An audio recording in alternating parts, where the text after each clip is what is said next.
이건 쓰레기 아닙니까? 사단장님께서 이런 너절한 걸 받으실 것 같습니까? 차가운 철문 앞 한평생 지켜온 늙은 스승의 진심은 그저 세상 물정 모르는 고집으로 짓밟히고 끝날 줄 알았습니다. 하지만 그 순간 바닥에 내동댕이 쳐진 것은 낡은 책 한 권만이 아니었습니다. 그것은 대한민국 최고의 지휘관을 길러낸 스승의 무너진 자존심이었고 제자의 가슴 속에 아로 새겨진 군인의 명예 그 자체였습니다. 우리는 때로 겉모습의 초라함에 가려진 진정한 가치를 얼마나 쉽게 잊고 살아가는지요. 여러분의 삶에는 잊지 못할 스승, 혹은 가슴 깊이 존경하는 사람이 있나요?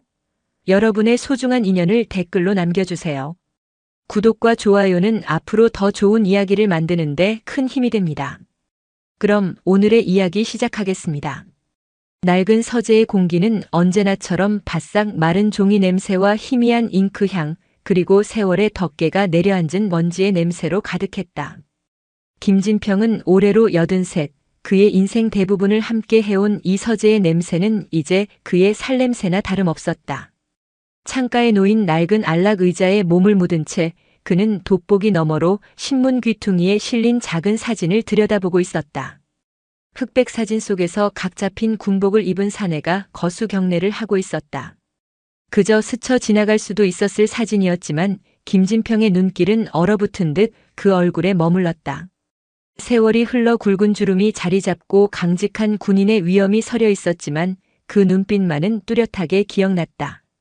총기로 가득했던 20살 청년의 눈, 강의실 맨 앞자리에 앉아 칠판이 뚫어져라 자신을 바라보던 그 집요하고도 맑은 눈빛을. 이강철. 그 이름 석자가 흐릿한 기억의 표면 위로 선명하게 떠올랐다. 김진평이 육군사관학교에서 민간인 신분으로 군사철학을 가르치던 시절 유독 그를 따랐던 생도였다. 수많은 제자들이 그의 강단을 거쳐갔지만 이강철은 그 중에서도 유난히 기억에 남는 아이였다. 질문이 많았고 고집이 셌으며 자신이 이해할 때까지 파고드는 근성이 있었다. 때로는 교수인 자신을 난처하게 만들 정도로 집요했지만 그 열정은 결코 미워할 수 없는 종류의 것이었다. 전쟁의 역사는 승리의 기록이 아니라 인간의 어리석음에 대한 반성문이어야 한다는 그의 주장에 다른 생도들이 고개를 갸웃거릴 때 유일하게 눈을 빛내며 동의를 표했던 청년. 그런 그가 어느덧 별을 달고 이제는 한계 사단의 책임자가 되었다는 기사였다. 김진평은 신문을 내려놓고 희미하게 웃었다. 자신은 이제 흙으로 돌아갈 날을 기다리는 늙은이에 불과했지만 자신이 뿌린 작은 씨앗 하나가 저렇게 늠름한 거목으로 자라났다는 사실이 가슴 벅찬 대견함으로 차올랐다. 마지막으로 그를 본 것이 언제였던가. 아마 강철이 대위 계급장을 달고 찾아와 작은 카네이션 바구니를 내밀었던 것이 마지막이었을 것이다. 그 후로 이사를 하고 연락이 끊겼으니 좋기 20년은 훌쩍 넘은 세월이었다. 그런데도 마치 어제 일처럼 생생했다. 사단장 취임식은 이미 며칠 전에 끝났을 터였다. 이제 막 새로운 부대에 부임하여 정신없이 바쁜 나날을 보내고 있겠지. 김진평은 자리에서 일어나 삐걱거리는 무릎을 두드리며 서가로 향했다. 수천 권의 책들이 빽빽하게 들어찬 서가 한쪽에서 그는 손을 뻗어 낡은 책 한 권을 꺼내 들었다. 표지는 해지고 모서리는 닳아 있었지만 그에게는 어떤 고서보다 귀한 책이었다. 강철이 생도 시절 함께 밤을 새워가며 토론했던 철학서였다. 책의 첫 장을 넘기자 꾹꾹 눌러 쓴 자신의 젊은 시절 필체가 희미하게 남아 있었다. 강철의 졸업을 기념하며 써준 짧은 문장이었다. 힘의 목적은 힘없는 자들을 지키는 데 있음을 잊지 말게. 김진평은 책상으로 돌아와 만년필을 들었다. 한참을 망설이다가 그 문장 아래에 새로운 글귀를 서툴게 적어 내려갔다. 이제 자네가 지켜야 할 수많은 사람들의 무게를 감당해야 할 테지. 언제나 그랬듯 지혜롭고 용기 있는 군인이 되어주리라 믿네. 낡고 초라한 책 한 권 그리고 짧은 축하 인사. 이것이 늙은 스승이 이제 막 장군이 된 제자에게 해줄 수 있는 전부였다. 문득 그를 직접 만나 이 책을 전해주고 싶다는 강렬한 충동이 일었다. 전화 한 통 없이 불쑥 찾아가는 것은 크나큰 결례라는 것을 알았지만 왠지 그래야만 할 것 같았다. 마지막이 될지도 모를 이 길을 자신의 두 발로 직접 걸어가 축하를 건네고 싶었다. 그것은 단순히 스승과 제자의 관계를 넘어 한 인간이 다른 인간에게 보내는 순수한 존경과 격려의 표현이었다. 그는 다음 날 아침 일찍 길을 나서기로 마음먹었다. 옷장 깊숙한 곳에서 수십 년은 됨직한 낡은 양복을 꺼냈다. 아내가 살아있을 때 명절에 입으라며 사준 것이었다. 조금은 촌스럽고 몸에 맞지 않았지만 제자를 만나러 가는 길에 이보다 더 좋은 예복은 없다고 생각했다. 그는 양복을 정성껏 다림질하고 낡은 구두를 꺼내 먼지를 털고 윤을 냈다. 창밖은 이미 짙은 어둠에 잠겨 있었다. 도시의 소음이 잦아들고 늙은 교수의 서재에는 오직 책장 넘어가는 소리와 설렘 반 걱정 반으로 뒤섞인 그의 조용한 숨소리만이 가득했다. 내일은 유난히 추운 날이 될 것이라는 일기예보가 라디오에서 흘러나왔다. 그는 책상 위에 놓인 책과 정성껏 눌러쓴 편지를 바라보며 부디 자신의 갑작스러운 방문이 제자에게 누가 되지 않기만을 조용히 바랄 뿐이었다. 새벽의 냉기는 뼛속까지 스며들었다.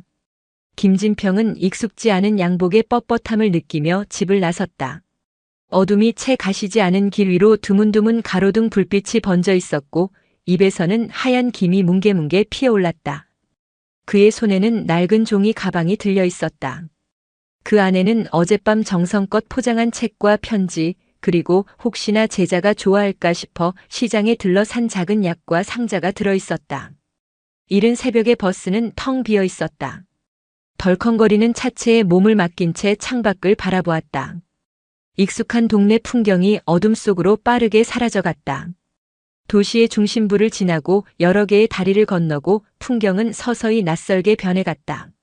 높고 화려한 건물들은 점차 낮아지고 그 자리를 비슷한 모양의 아파트 단지들이 메웠다. 그리고 그 아파트 단지들마저 사라지자 황량한 들판과 나지막한 산들이 모습을 드러냈다. 버스를 3번 갈아타야 한다는 영무원의 말이 떠올랐다. 첫 번째 버스에서 내려 터미널의 차가운 대합실 의자에 앉아 다음 차를 기다렸다. 주변에는 저마다의 사연을 품고 길을 떠나는 사람들이 드문드문 앉아 있었다. 퉁퉁 부은 얼굴로 연신 하품을 하는 젊은 군인, 커다란 짐 보따리를 옆에 둔 채 꾸벅꾸벅 조는 할머니. 김진평은 그들의 모습을 물끄러미 바라보며 자신의 여정이 결코 특별한 것이 아님을 생각했다. 누구나 마음속에 만나고 싶은 사람 하나쯤은 품고 살아가는 법이었다. 두 번째 버스는 시골길을 한참이나 달렸다. 창밖으로는 허허벌판 위로 이제 막동이 트고 있었다. 잿빛 하늘이 서서히 붉게 물들고 얼어붙은 논바닥 위로 하얀 서리가 보석처럼 반짝였다. 아름다운 풍경이었지만 김진평의 마음은 온전히 그 풍경을 즐길 여유가 없었다. 과연 강철이가 나를 반가워할까? 수십 년 만에 나타난 늙은 스승을 귀찮아하지는 않을까? 가는 내내 불안감이 목구멍까지 차올랐다.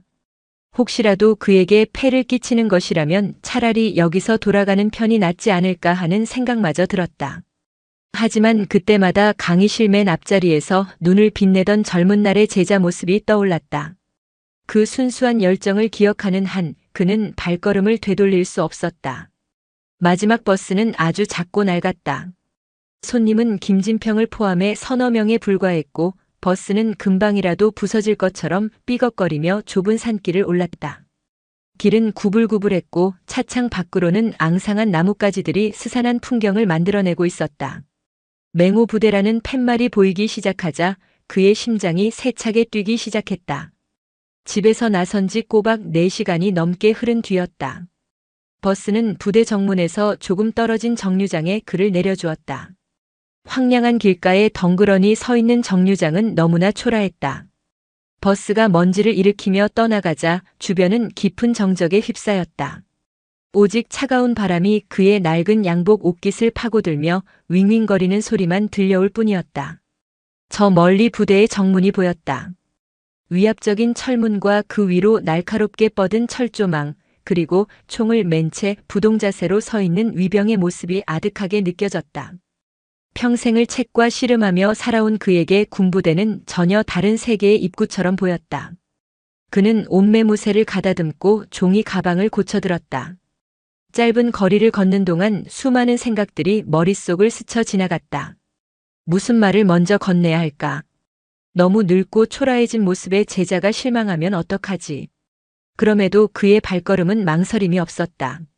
한 걸음 한 걸음 정문을 향해 다가갈수록 심장 박동은 더욱 빨라졌다.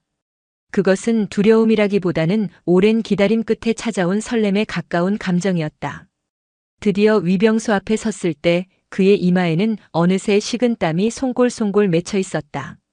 앳된 얼굴의 위병이 그를 발견하고는 날카로운 눈빛으로 경계하며 다가왔다. 김진평은 마른 입술을 혀로 축이며 최대한 온화한 표정으로 입을 열 준비를 했다. 낯선 군부대의 차가운 공기와 늙은 교수의 뜨거운 마음이 마주하는 순간이었다. 무슨 일로 오셨습니까?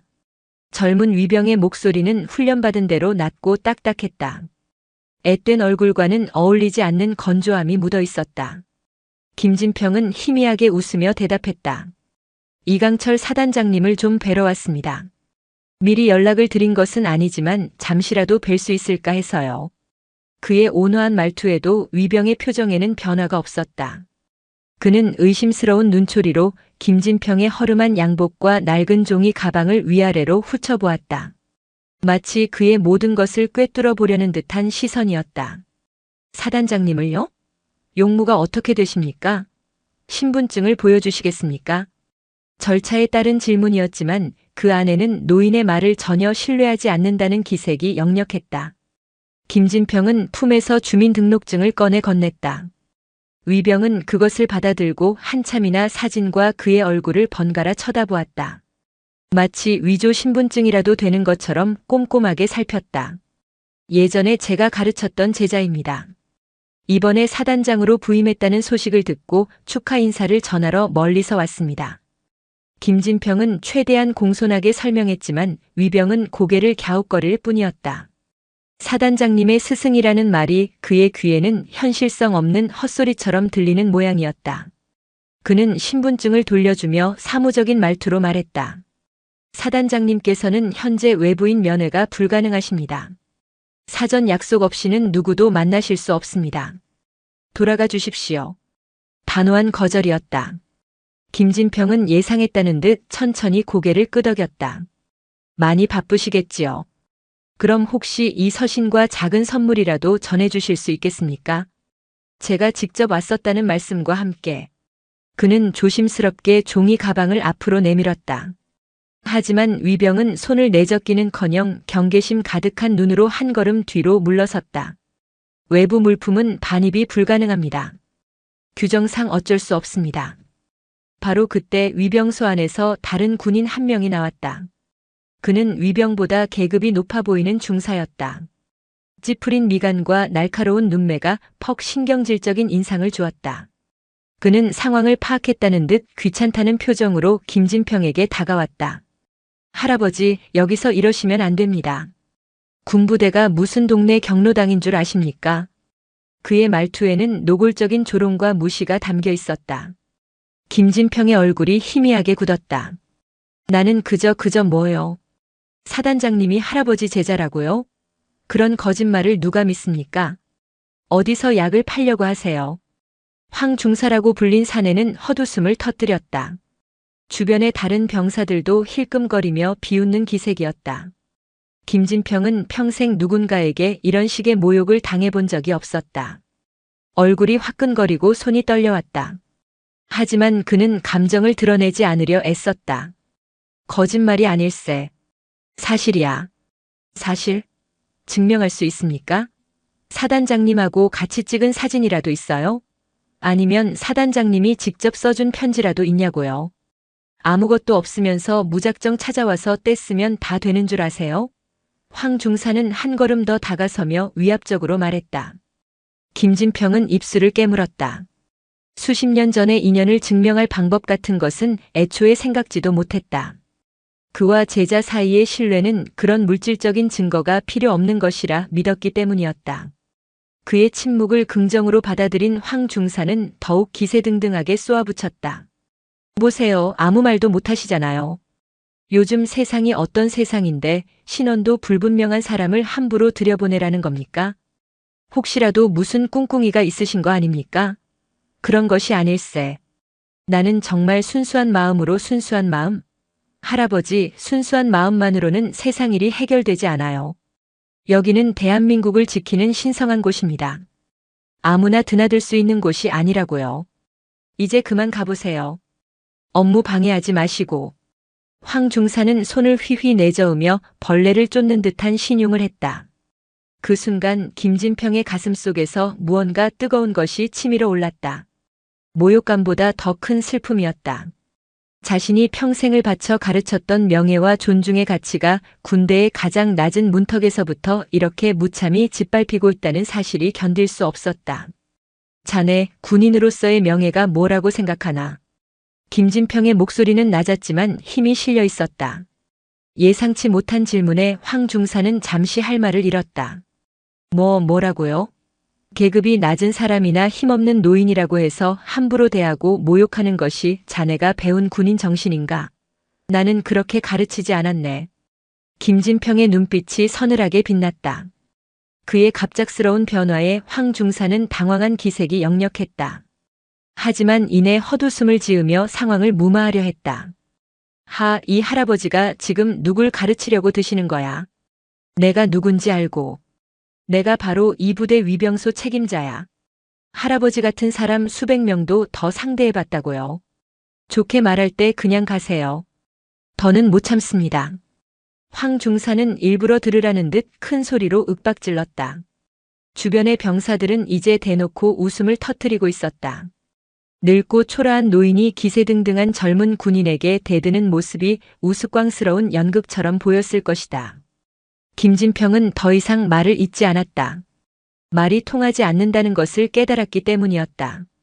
그는 깊은 한숨을 내쉬며 돌아설 수밖에 없었다. 그의 어깨는 4시간의 고된 여정보다 방금 전 겪은 짧은 순간의 모멸감으로 훨씬 더 무겁게 축 처져 있었다. 김진평이 무거운 발걸음을 돌려 위병소에서 멀어지려 할 때였다. 황 중사의 비아냥거리는 목소리가 등 뒤에 비수처럼 날아와 꽂혔다. 에이, 들고 있는 그 종이 가방은 또 뭡니까? 꼴을 보니 어디서 얻어온 폐지라도 되는 모양인데 그런 건 군부대 앞에 버리시면 안 됩니다. 그 말에 김진평은 걸음을 멈췄다. 그의 손에 들린 것은 폐지가 아니었다. 제자를 위해 밤새 골라 정성껏 포장한 책과 편지, 그리고 작은 약과 상자였다. 세상의 어떤 귀한 선물보다 그의 진심이 가득 담긴 물건이었다. 그는 천천히 몸을 돌려 황 중사를 바라보았다. 그의 눈에는 더 이상 온화함이 남아있지 않았다. 깊은 슬픔과 분노가 뒤섞인 차가운 빛이 감돌았다. 이것은 선물이네. 내 제자에게 주는 선물? 그게 선물입니까? 누가 봐도 쓰레기지. 사단장님께서 이런 너절한 걸 받으실 것 같습니까? 사단장님은 할아버지가 상상도 못할 만큼 높은 분이라고요. 이런 고물 덩어리에는 눈길도 안 주십니다. 황 중사는 김진평의 손에 들린 종이 가방을 손가락으로 가리키며 경멸적으로 말했다.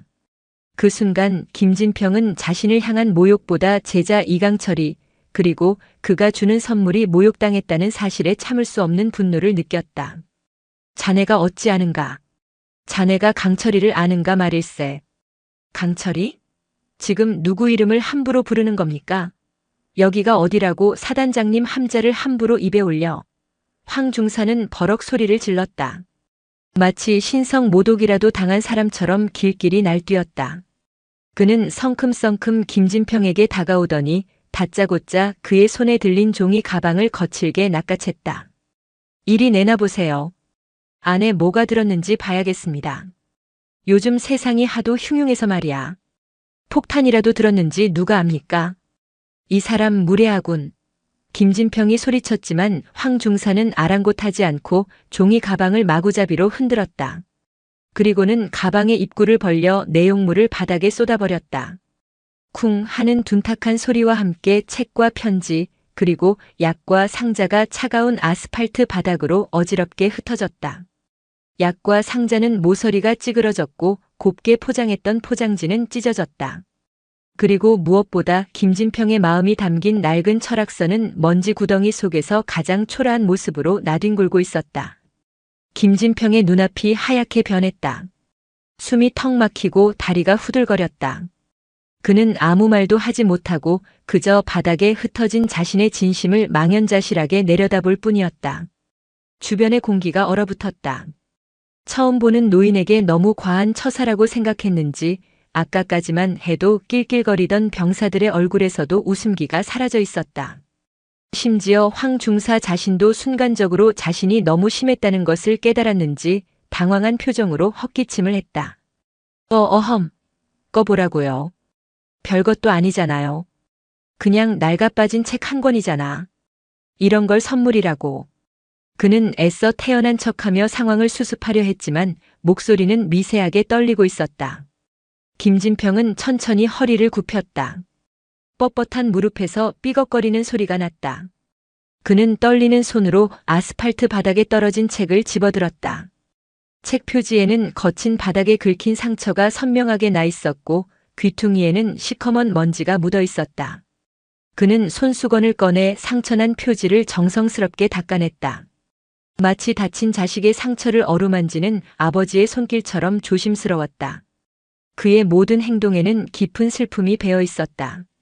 그는 책을 닦아내고 흩어진 편지와 찌그러진 약과 상자를 다시 종이 가방에 주워 담았다. 그 누구도 그에게 말을 걸지 못했다. 위병소 주변은 무거운 침묵에 휩싸였다. 오직 겨울의 차가운 바람만이 늙은 교수의 어깨를 스쳐 지나갈 뿐이었다. 모든 것을 다시 가방에 담은 김진평은 천천히 일어섰다. 그리고는 황 중사를 똑바로 바라보았다. 그의 눈에는 분노도 원망도 없었다. 그저 깊이를 알 수 없는 거대한 연민과 슬픔이 담겨 있을 뿐이었다. 자네는 오늘 아주 중요한 것을 잃었네. 김진평은 나지막이 말했다. 그게 무엇인지는 평생 깨닫지 못할지도 모르지. 부디 강철이는 자네와 같은 군인이 되지 않았기를 바랄 뿐이네. 그 말을 마친 그는 더 이상 아무런 미련도 없다는 듯 다시 한번 천천히 몸을 돌렸다. 그의 뒷모습은 너무나 작고 연약해 보였다. 하지만 그 누구도 그의 뒷모습을 초라하다고 말할 수는 없었다.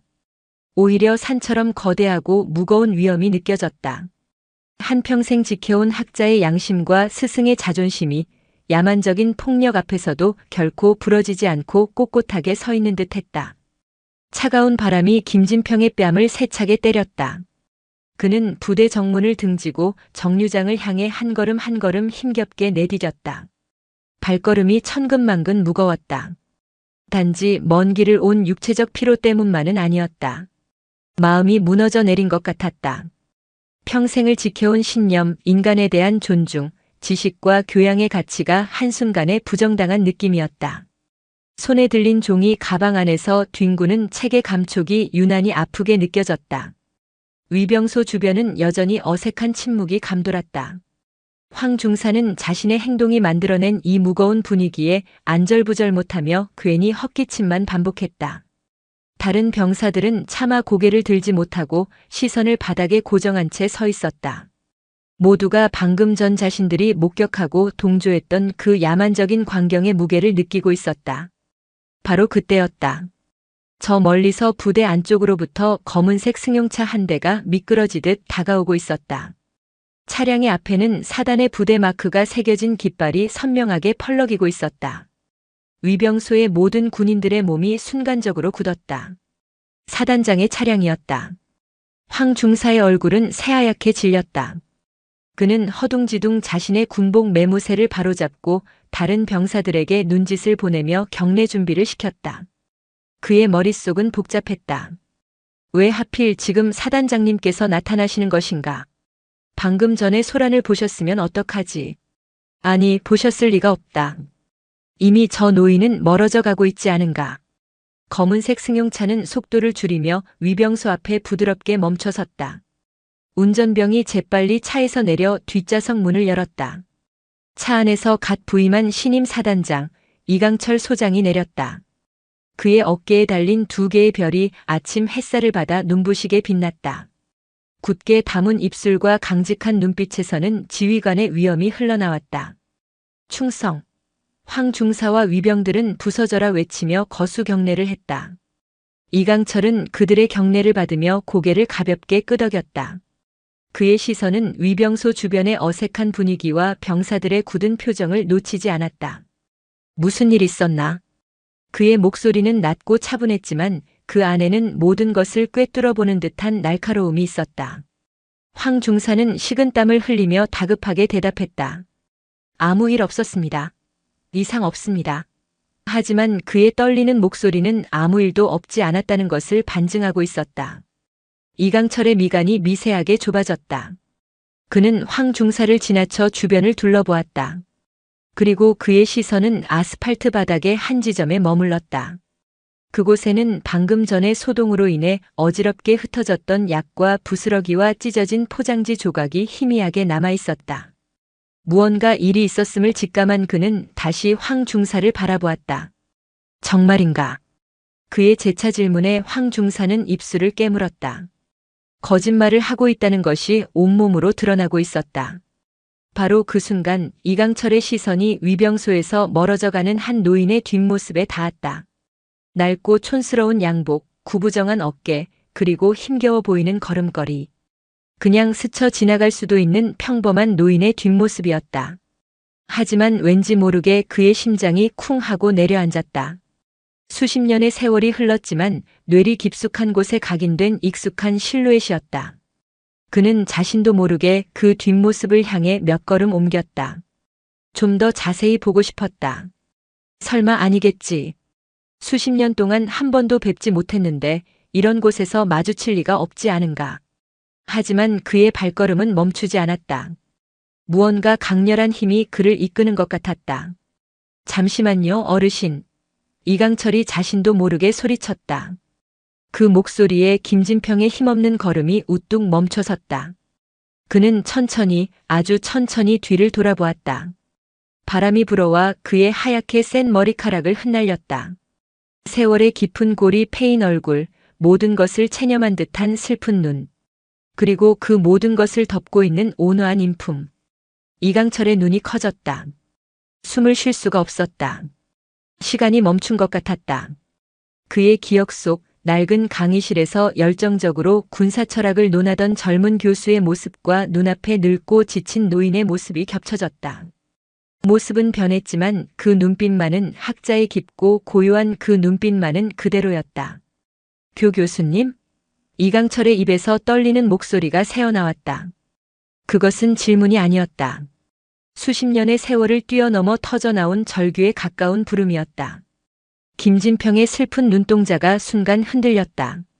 자신을 부르는 목소리의 주인을 확인한 그의 얼굴에 놀라움과 반가움, 그리고 서러움이 복잡하게 뒤섞인 표정이 스쳐 지나갔다.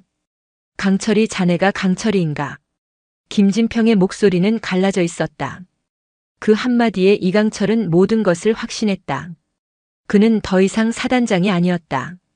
20살의 어린 생도로 돌아가 있었다. 그는 성큼성큼 김진평에게 다가갔다. 그리고는 그의 낡고 거친 손을 두 손으로 부여잡았다. 교수님, 맞으셨군요. 제 은사님이 맞으셨습니다. 그의 목소리는 감격에 겨워 심하게 떨리고 있었다. 눈시울이 뜨거워지며 눈물이 핑 돌았다. 김진평 역시 제자의 훌쩍 커버린 모습을, 별 두 개가 빛나는 그의 어깨를, 그리고 자신을 바라보는 변치 않은 존경의 눈빛을 보며 차오르는 감정을 주체할 수 없었다. 그래, 나일세.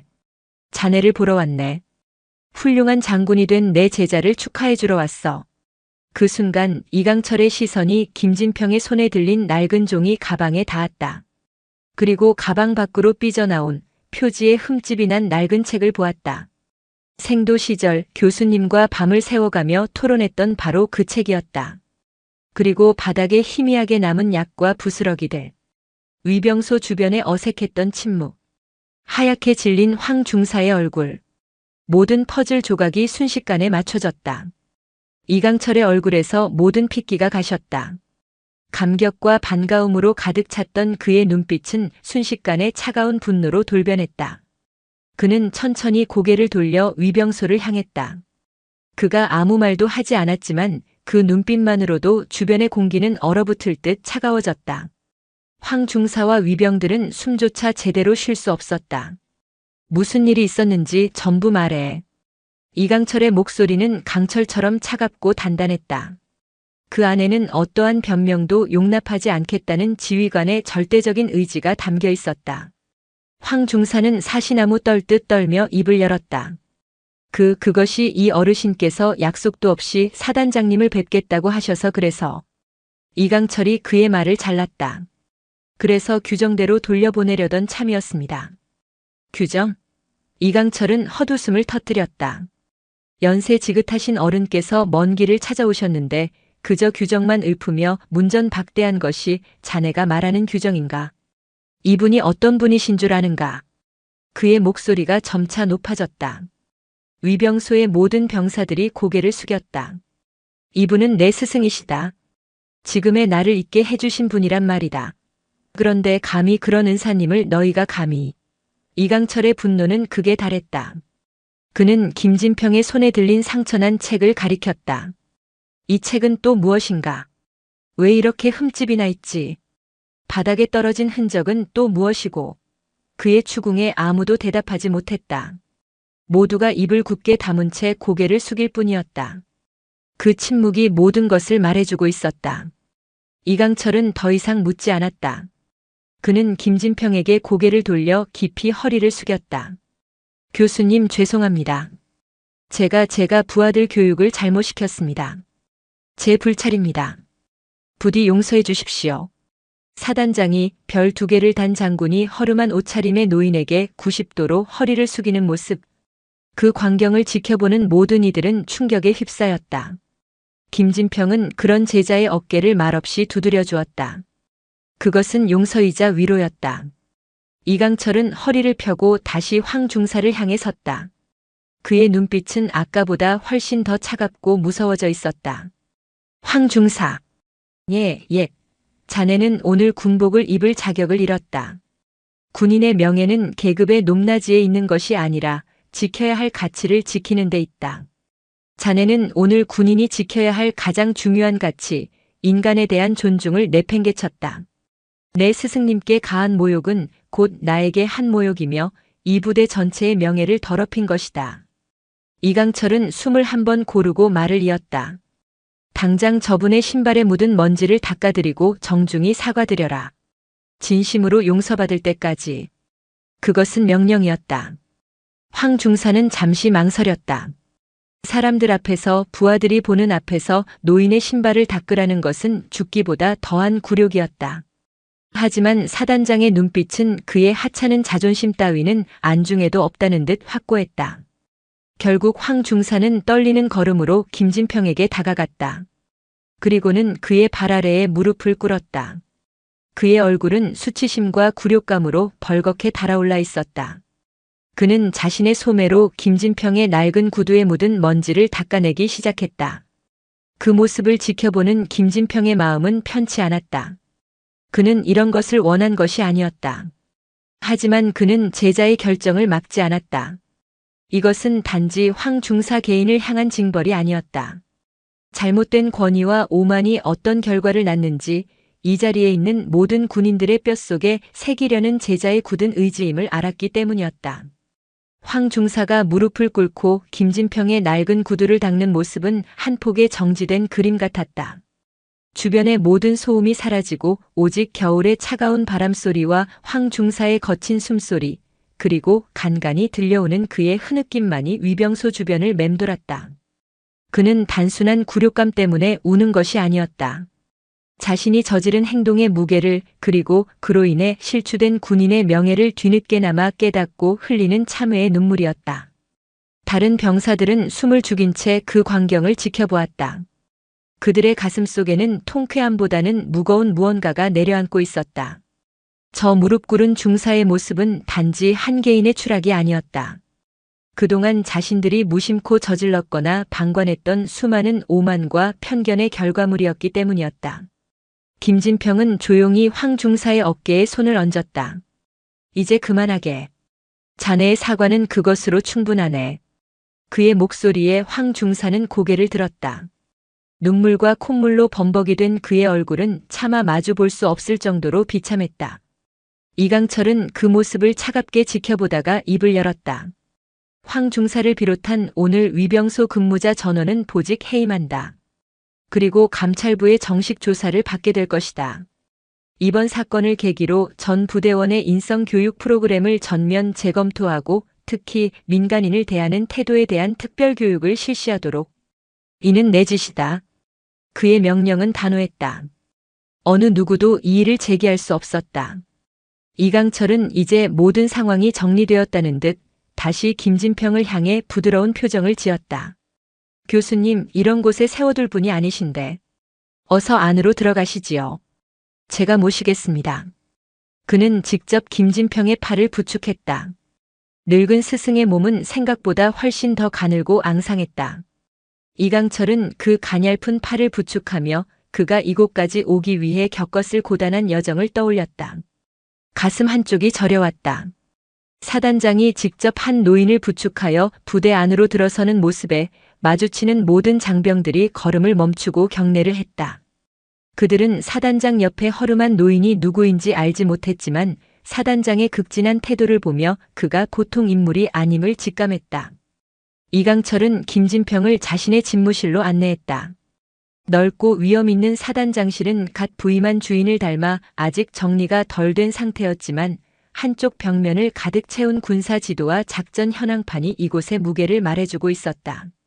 그는 김진평을 가장 편안한 소파에 앉히고 부관에게 따뜻한 차를 내오도록 지시했다.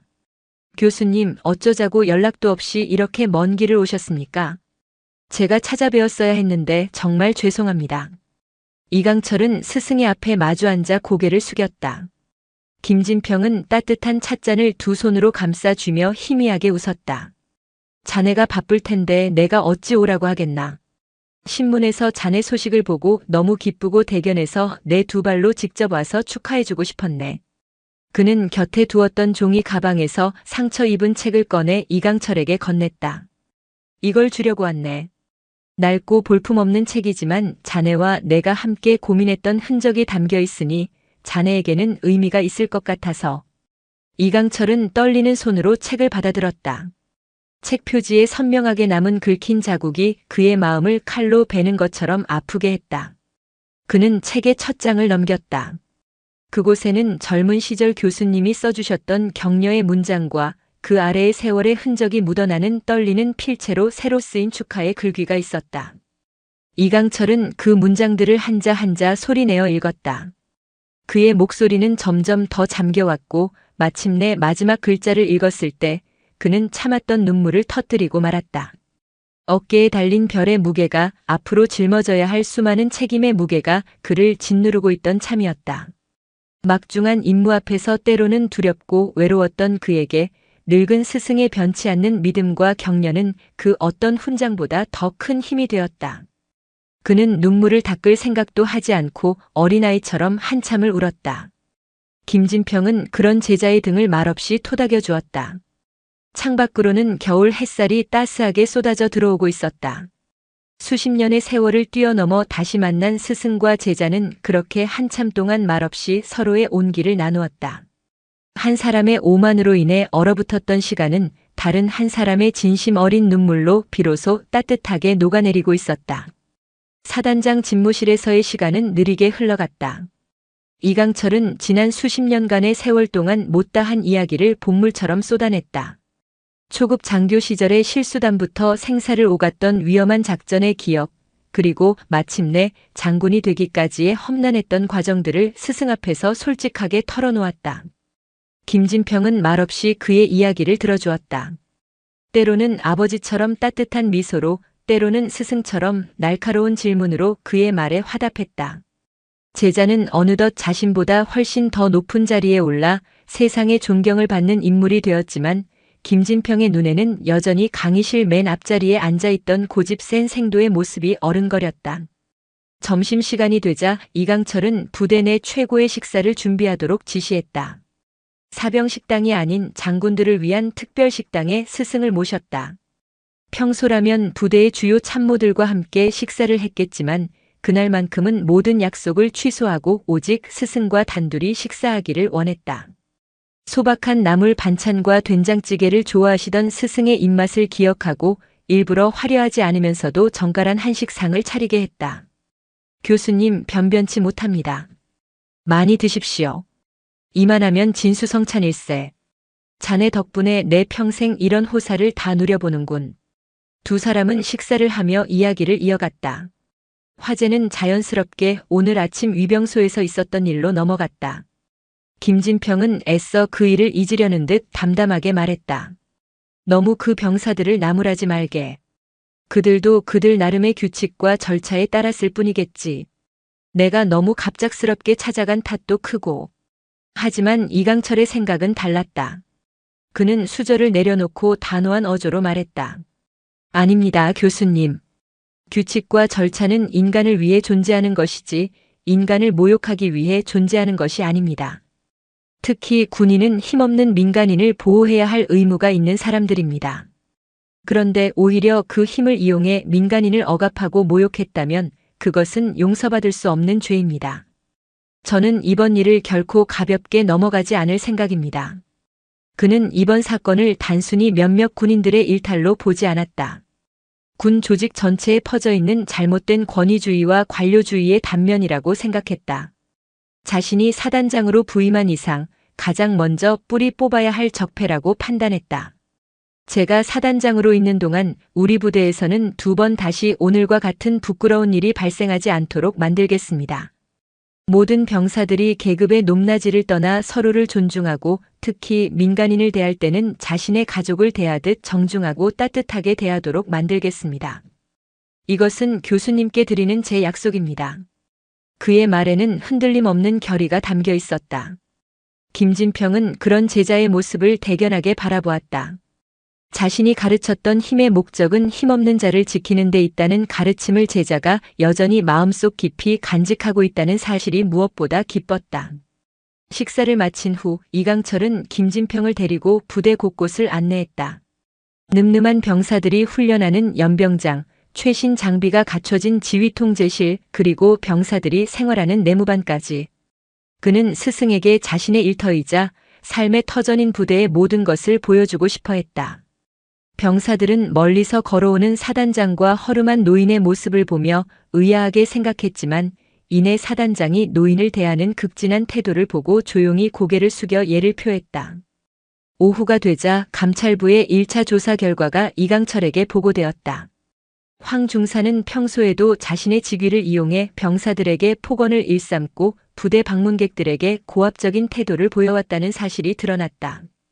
특히 연로한 방문객이나 행색이 초라한 사람들에게는 더욱 심하게 굴었다는 다수의 증언이 확보되었다. 이번 사건 역시 그의 상습적인 행태가 빚어낸 참사였던 것이다. 이강철은 보고서를 읽으며 굳은 표정으로 지시를 내렸다. 황 중사는 즉시 직위 해제하고 정식 징계위원회에 회부하도록. 다른 관련자들도 예외 없이 엄중하게 책임을 묻겠다. 그리고 이번 조사를 부대 전체로 확대해서 병사들 사이에 부조리나 가혹 행위는 없는지, 간부들이 부당한 권력을 남용하는 사례는 없는지 샅샅이 파악해서 보고하도록. 그의 명령에 부대는 거대한 수술대에 오른 것처럼 긴장감에 휩싸였다. 썩은 환부를 도려내려는 신임 사단장의 의지는 확고했다. 김진평은 이 모든 과정을 조용히 지켜보았다. 제자가 단순히 자신에 대한 미안함 때문에 이러는 것이 아님을 알았다. 이것은 부대를 진정으로 아끼는 지휘관으로서의 결단이었다. 그는 제자가 올바른 길을 가고 있다는 생각에 마음이 놓였다. 어느덧 해가 저물고 있었다. 김진평은 이제 돌아가야 할 시간이라고 말했다. 이강철은 아쉬움을 감추지 못하며 하룻밤 묵고 가시라고 간청했지만 김진평은 고개를 저었다. 자네에게 더 이상 폐를 끼칠 수는 없네. 오늘 하루만으로도 내게는 과분한 시간이었어. 이강철은 더 이상 스승의 고집을 꺾을 수 없다는 것을 알았다. 그는 김진평을 편안하게 집까지 모셔다 드리기 위해 자신의 전용 차량을 내주었다.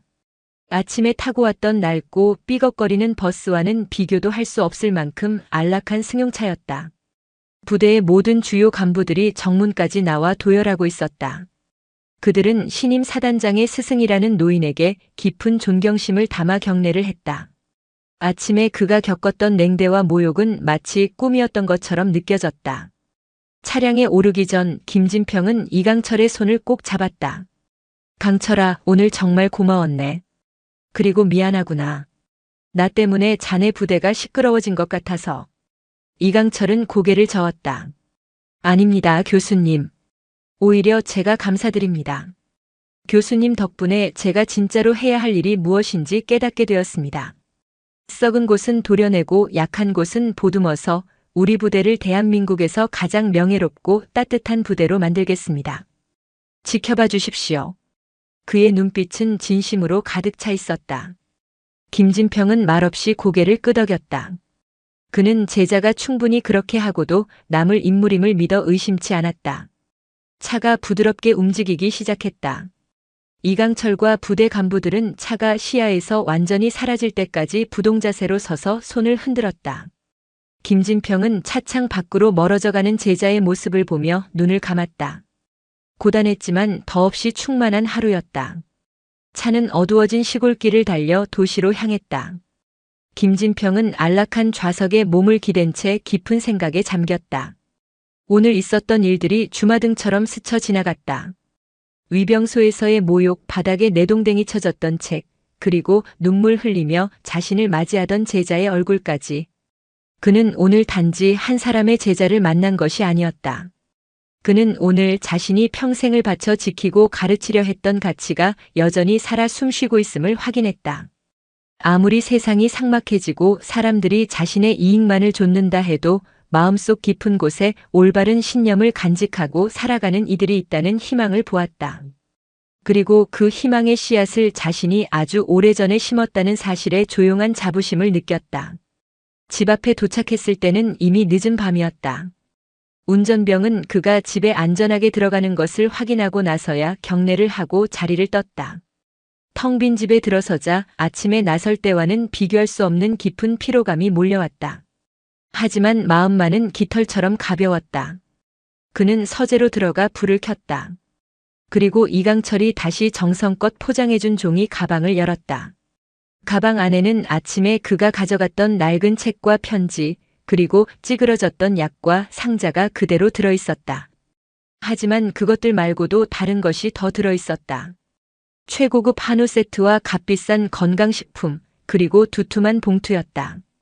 김진평은 봉투를 열어보았다. 안에는 수백만 원에 달하는 빳빳한 지폐와 함께 짧은 편지가 들어있었다. 교수님, 이것은 제 월급을 쪼개 모은 것입니다. 부디 너그러이 받아주시고 앞으로는 힘든 버스 타지 마시고 편안하게 택시를 이용하십시오. 자주 찾아뵙고 인사드리겠습니다. 제자 이강철 올림. 김진평은 편지를 읽고 쓴웃음을 지었다. 제자의 따뜻한 마음은 고마웠지만 그는 이 돈을 받을 수 없었다. 자신은 제자에게 무언가를 바라고 찾아간 것이 아니었다. 그는 편지와 돈을 다시 봉투에 넣고 책상 서랍 깊숙한 곳에 넣어두었다. 언젠가 제자를 다시 만나게 되면 그때 돌려줄 생각이었다. 그는 대신 상처 입은 낡은 철학서를 꺼내들었다. 아스팔트 바닥에 긁힌 자국은 지워지지 않고 선명하게 남아있었다. 그는 그 상처를 손가락으로 부드럽게 어루만졌다. 이 상처는 오늘 하루의 기록이자 명예의 훈장과도 같았다. 그는 책을 서가에 가장 잘 보이는 곳에 꽂아두었다. 그리고 안락 의자에 앉아 조용히 눈을 감았다. 고요한 서재 안 늙은 교수의 얼굴 위로 평온한 미소가 번져나갔다. 그날 이후 맹호 부대에는 큰 변화의 바람이 불었다. 이강철 사단장은 자신의 약속대로 부대 내 부조리와 악습을 뿌리 뽑기 위한 대대적인 개혁을 시작했다. 그의 개혁은 많은 저항에 부딪혔지만 그는 결코 물러서지 않았다. 그리고 그의 진심을 알아본 대다수의 병사들과 젊은 간부들이 그를 지지하고 따르기 시작했다. 맹호 부대는 점차 대한민국에서 가장 강하면서도 가장 인간적인 부대로 소문나기 시작했다. 그리고 그 모든 변화의 시작에는 어느 추운 겨울날 낡은 책 한 권을 들고 부대를 찾아왔던 한 늙은 교수가 있었다는 사실을 아는 사람은 그리 많지 않았다. 시간은 흐르고 계절은 두어 번 바뀌었다. 김진평의 삶은 이전과 크게 달라지지 않았다. 여전히 낡은 서재에서 책을 읽고 가끔씩 동네 공원을 산책하는 것이 일상의 전부였다. 달라진 것이 있다면 그의 낡은 우편함에 가끔씩 맹호부대 소인이 찍힌 두툼한 편지가 꽂혀 있다는 것이었다. 이강철이 보내오는 편지였다. 그는 바쁜 와중에도 틈틈이 스승에게 부대의 소식과 자신의 안부를 전했다. 편지의 내용은 대부분 부대 개혁 과정에 대한 이야기였다. 얼마나 많은 어려움이 있는지, 그리고 그것을 어떻게 극복해 나가고 있는지, 때로는 지휘관으로서의 고뇌와 외로움을 솔직하게 털어놓기도 했다. 김진평은 그의 편지를 받을 때마다 꼼꼼하게 읽고 정성껏 답장을 썼다. 그는 결코 이래라 저래라 지시하거나 훈계하지 않았다. 대신 역사 속 위대한 지도자들의 고사를 인용하거나 오래된 철학서의 한 구절을 빌려 그에게 지혜와 용기를 주려 애썼다. 그들의 관계는 이제 단순히 스승과 제자를 넘어 인생의 중요한 길목에서 서로를 지지하고 격려하는 깊은 동반자 관계로 발전하고 있었다. 어느 화창한 가을날 오후 김진평은 현관문에서 울리는 초인종 소리에 고개를 갸웃거렸다. 찾아올 사람이 없는 시간이었다.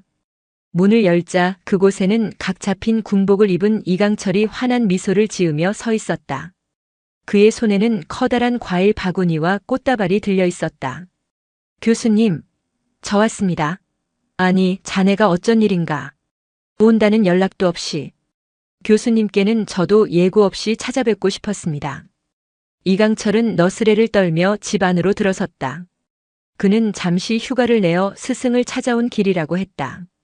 김진평은 반가움을 감추지 못하고 제자를 맞이했다.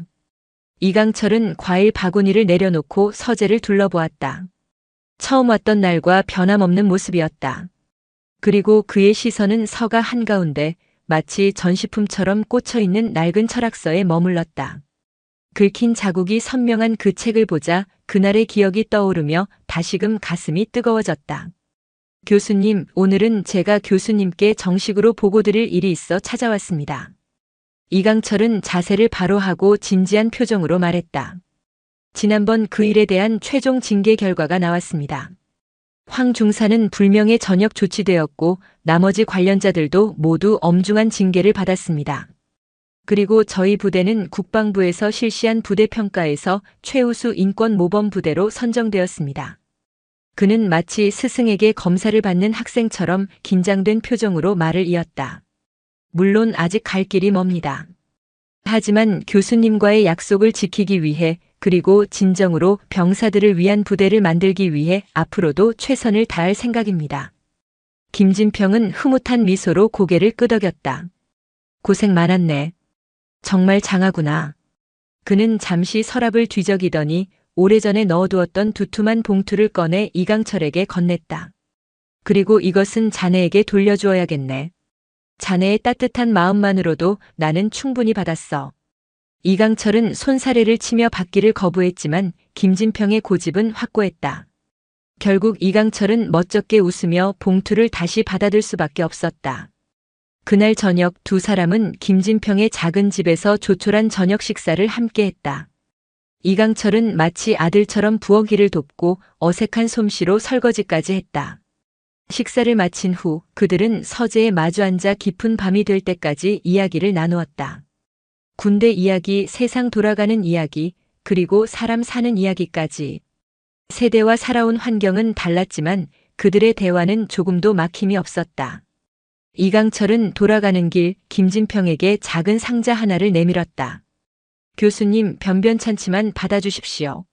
상자 안에는 최신형 스마트폰이 들어있었다.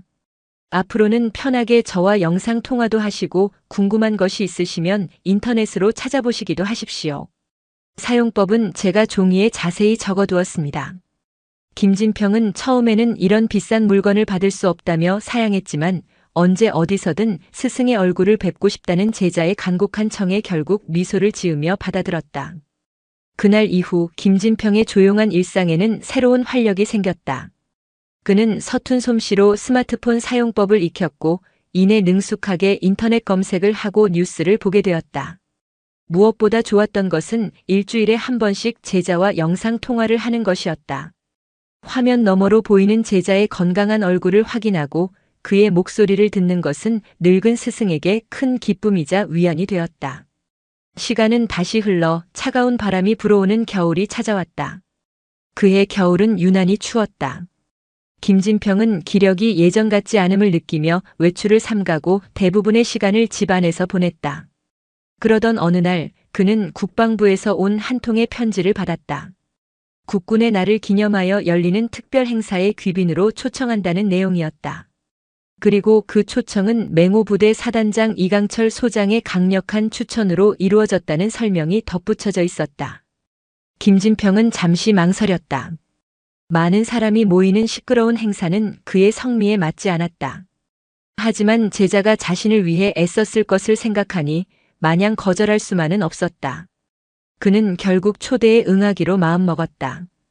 그리고 옷장 깊숙한 곳에서 1년 전 제자를 만나러 갈 때 입었던 낡은 양복을 다시 꺼내 들었다. 허가요? 군부대에 개새끼를 끌고 들어오는데 허가를 해줬다고요? 사소한 권력에 취한 오만한 한마디가 아들을 보러 온 어머니의 가슴에 비수처럼 날아와 박힙니다. 자신의 눈앞에서 벌어지는 명백한 부조리.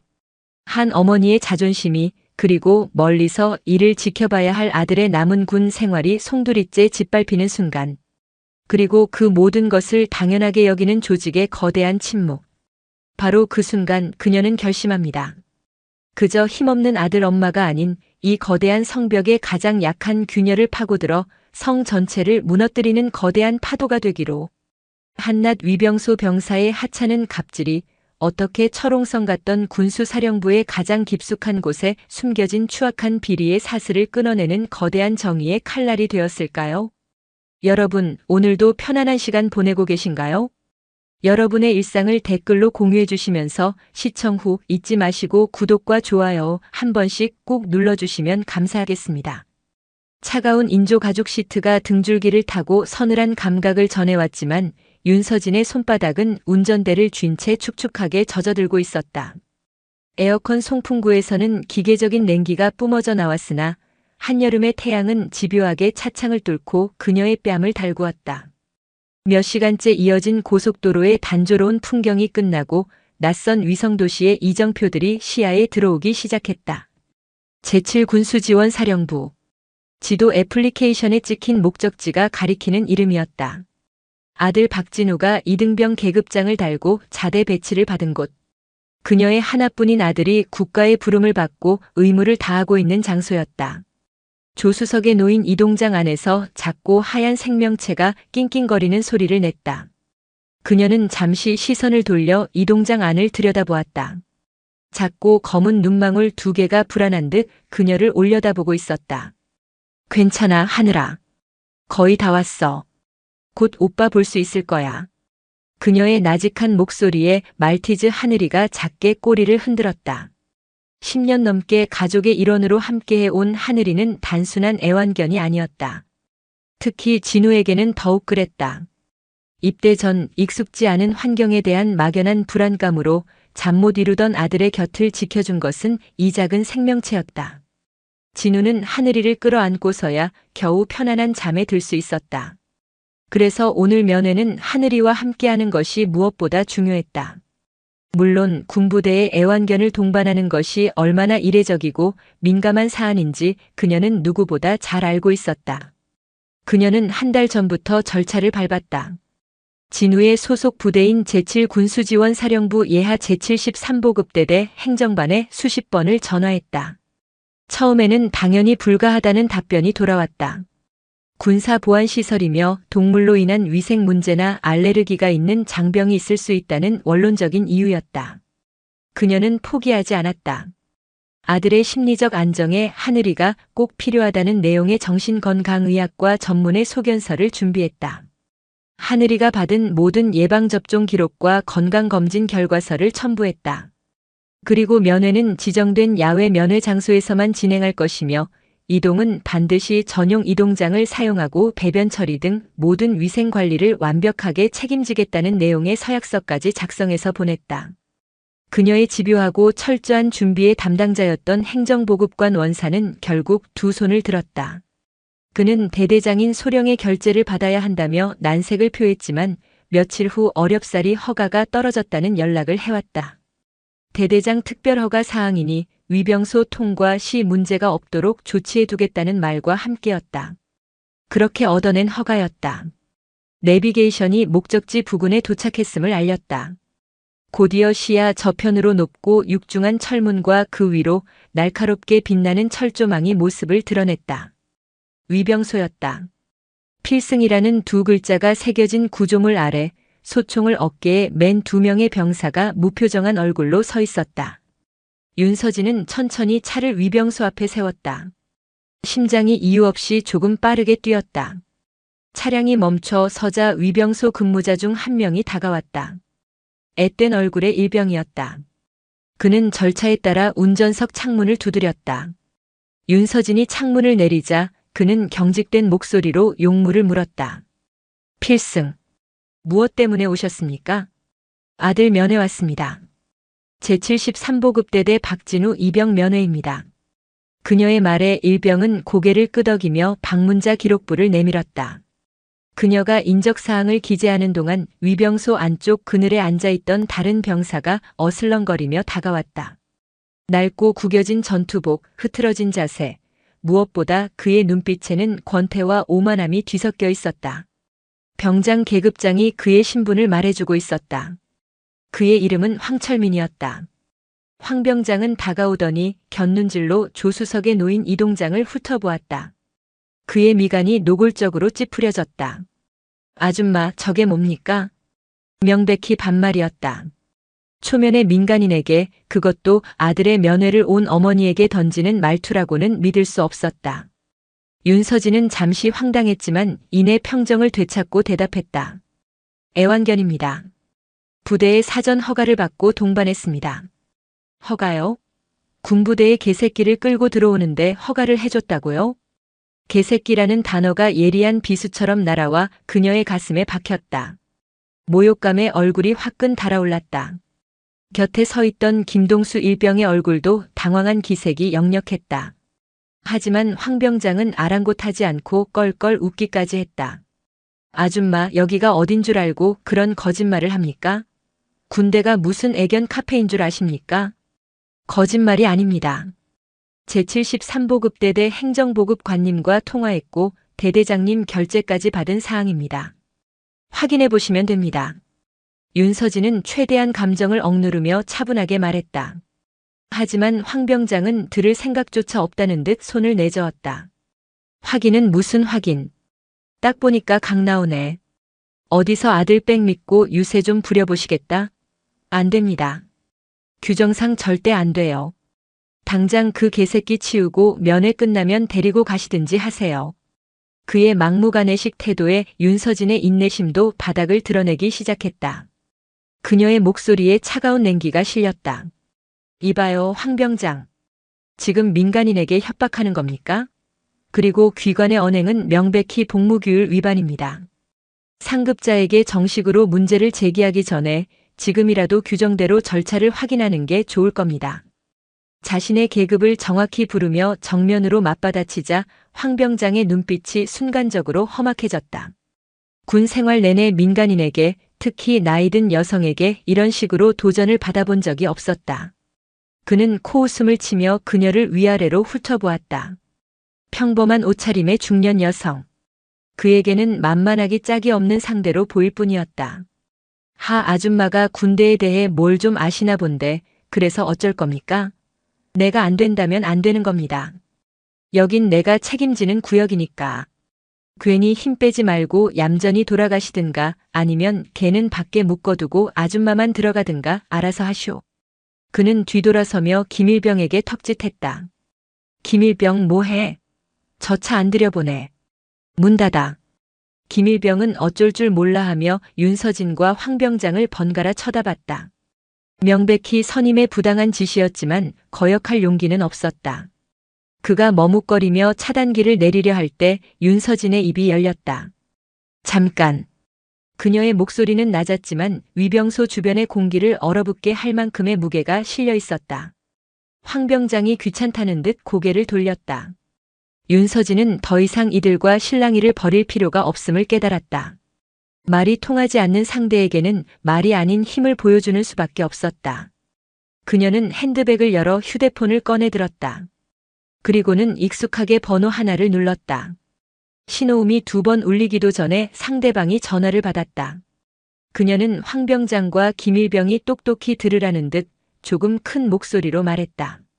저 윤서진입니다. 지금 제7군수지원사령부 정문에 와 있는데 위병소 근무자들의 근무 태만이 도를 넘는군요. 윤서진의 전화 통화 목소리는 위병소의 후덥지근한 공기 속으로 차갑게 스며들었다. 황철민 병장은 그녀의 태연한 모습에 어이가 없다는 듯 팔짱을 낀 채 지켜보고 있었다. 어디다 전화해서 고자질이라도 하려는 모양인데 기껏해야 사령부 민원실이나 아들 부대 행정반이겠지. 그런 전화는 하루에도 수십 통씩 걸려왔고 대부분은 규정을 설명하며 돌려보내면 그만이었다. 그는 속으로 코웃음을 쳤다. 하지만 전화기 너머에서 들려오는 목소리를 어렴풋이 듣게 된 김동수 일병의 안색은 새하얗게 질려가고 있었다. 윤서진은 수화기 너머의 상대에게 말을 이어갔다. 네, 소장님. 직접 오실 것까지는 아닙니다. 제가 가겠습니다. 다만 여기 위병소의 황철민 병장이 규정을 무시하고 민간인에게 모욕적인 언사를 일삼으며 부대 출입을 막고 있습니다. 소장님께서 추진하시는 장병 복지 증진 및 대민 친화 정책의 일선 실무자들의 인식이 이 정도 수준이라는 점이 매우 유감스럽습니다. 소장님이라는 단어가 황 병장의 귀에 박히는 순간 그의 뇌가 정지하는 듯 했다. 설마 아닐 거야. 이 아줌마가 지금 누구랑 통화하고 있다는 말인가? 제7군수지원사령부의 지휘관, 별 2개를 단 사령관을 소장님이라고 부르며 직통으로 전화를 걸었다고? 황 병장의 오만한 표정이 순식간에 무너져 내렸다. 그의 동공이 지진이라도 난 듯 격렬하게 흔들렸다. 등줄기에서는 식은땀이 폭포수처럼 쏟아져 내렸다. 바로 그 순간 위병소 안에 있던 당직사관 이 중사가 다급하게 뛰쳐나왔다. 그의 손에는 방금 전 울린 직통 전화 수화기가 들려 있었다. 그는 거의 울부짖는 듯한 목소리로 외쳤다. 황 병장, 너 미쳤어. 지금 누구한테 그런 거야? 방금 사령관님께서 직접 전화하셨어. 당장 그분께 사과드리고 부대 안으로 모시라고. 당직사관의 외침은 황 병장의 마지막 남은 이성의 끈을 끊어버렸다. 상황 파악이 되지 않는 것은 아니었다. 머리는 이해했지만 몸이 따라주지 않았다. 온몸에 피가 빠져나가는 듯한 감각과 함께 다리가 후들거려 제대로 서 있기도 힘들었다. 그리고 얼마 지나지 않아 저 멀리 사령부 본청 방향에서 요란한 사이렌 소리와 함께 검은색 지휘관 차량이 미친 듯한 속도로 달려오는 것이 보였다.